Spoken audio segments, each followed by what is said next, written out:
Modern बहू बेटे versus गवार पड़ोसन के बहू बेटे का संस्कार।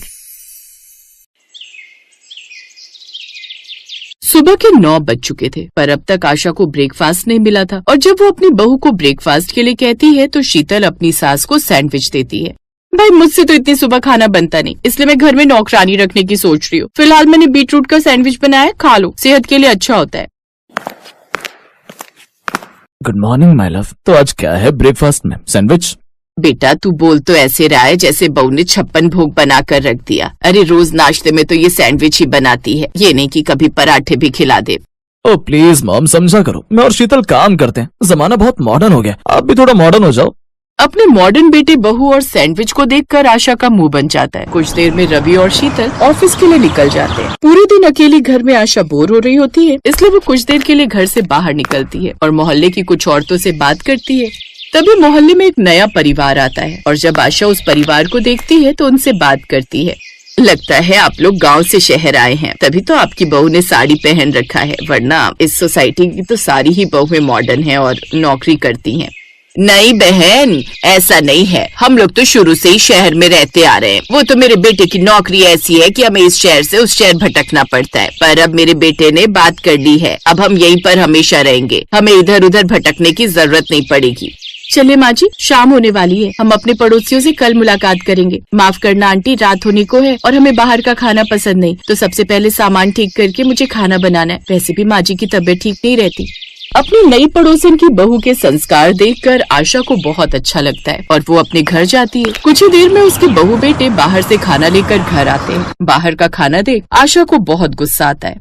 आज फिर से बाहर का खाना? मैंने तुम्हें कितनी बार बोला है कि मुझे बढ़िया से बढ़िया बाहर का खाना हजम नहीं होता। अगर बहू से खाना नहीं बनाया जाता तो मुझे बता देता, इस उम्र में मैं खुद ही बना लेती। माँ जी, आप बेकार ही नाराज हो रही हो। आपको समझना चाहिए कि आपकी बहू बेटे औरों की बहू बेटों की तरह घर में नहीं पड़े रहते। अब तुम ही बताओ रवि, मैं घर संभालूं या ऑफिस? बहू मेरे बेटे से क्या पूछती है? मैं तुझे कहती हूँ तू अपना वो ऑफिस ही संभाल, घर परिवार की तो तुझे चिंता ही नहीं है। पता नहीं तुम दोनों इतने पैसे लेकर क्या करोगे। घर एक पत्थर से नहीं, परिवार से बनता है, सुख शांति से बनता है।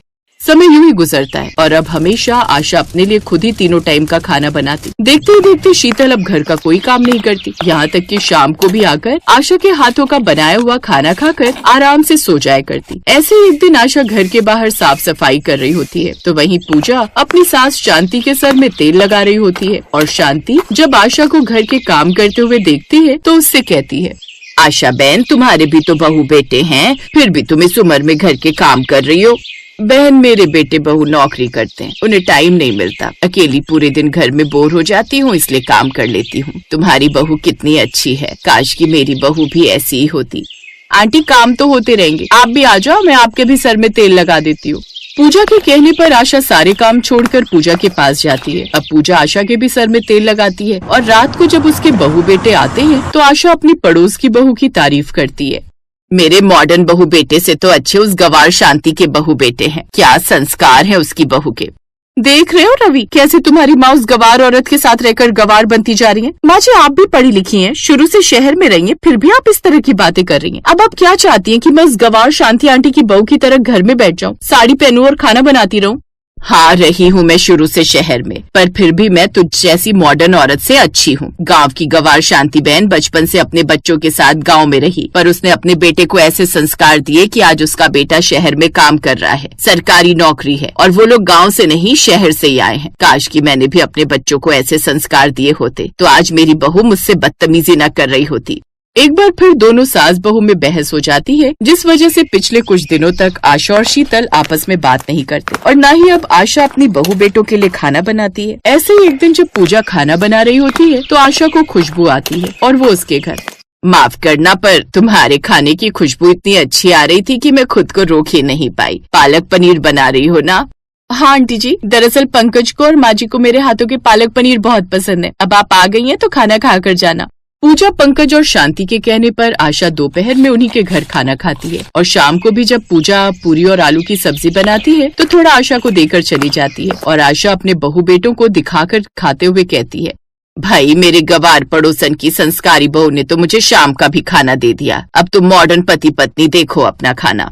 माँ, हमें तो अब लगता है कि हम आपके बेटे बहू नहीं, वो लोग आपके बेटे बहू हैं। याद रखना, आप दूसरों के बेटे बहू को कितना ही प्यार क्यों ना कर लो, पर काम अपने ही बेटे बहू आते हैं।